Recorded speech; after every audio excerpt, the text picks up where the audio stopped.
आज मैंने एक कमेंट पढ़ा, उस कमेंट में लिखा हुआ था कि हम 55 देशों पर राज करते हैं, हम मुस्लिम 55 देशों पर राज करते हैं। तुम कितने देशों पर राज करते हो?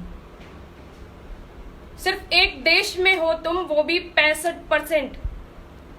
और वो दिन दूर नहीं जब तुम अल्पसंख्यक रह जाओगे इस देश में, तुम लोग हम लोगों के नीचे रहोगे, हम लोगों से दब कर रहोगे।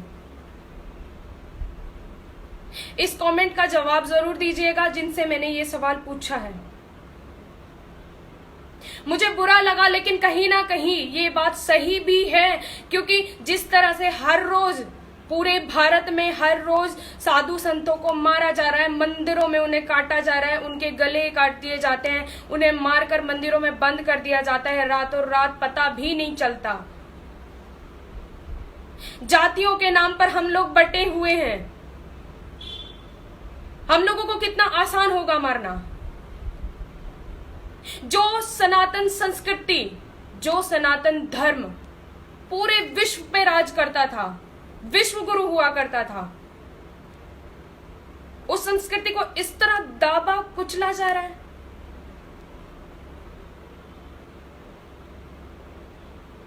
उन महान संतों को मारा जा रहा है जो लोगों से कोई मतलब नहीं रखते, सिर्फ अपनी आस्था पे ध्यान रखते हैं, अपने भगवान के चरणों में रहते हैं, उन्हें किसी के पैसे से कोई मतलब नहीं है, उन्हें किसी की जेवर जायदाद से कोई मतलब नहीं है।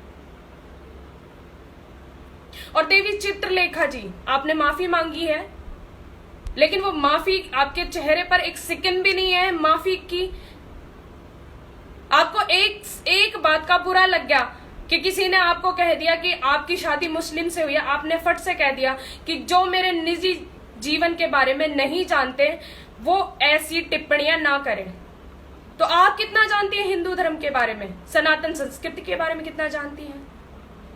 जो आप ये कहती कि क्या फर्क पड़ता है अगर हमने अपनी श्रीमद् भगवत गीता के बीच में उसको रोक कर किसी अल्लाह मुल्ला कर दिया, तो क्यों फर्क नहीं पड़ता?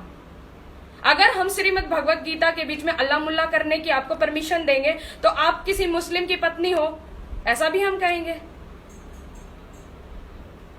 आपको सिर्फ एक शब्द का इतना बुरा लग गया। आपने तो हमारे पूर्वजों की, जो जिन्होंने हमारे लिए इतना किया, अपनी जान दी, अपना सब कुछ खत्म कर दिया सिर्फ हमारी संस्कृति को बचाने के लिए, आपने तो उन सबको दांव पे लगा दिया।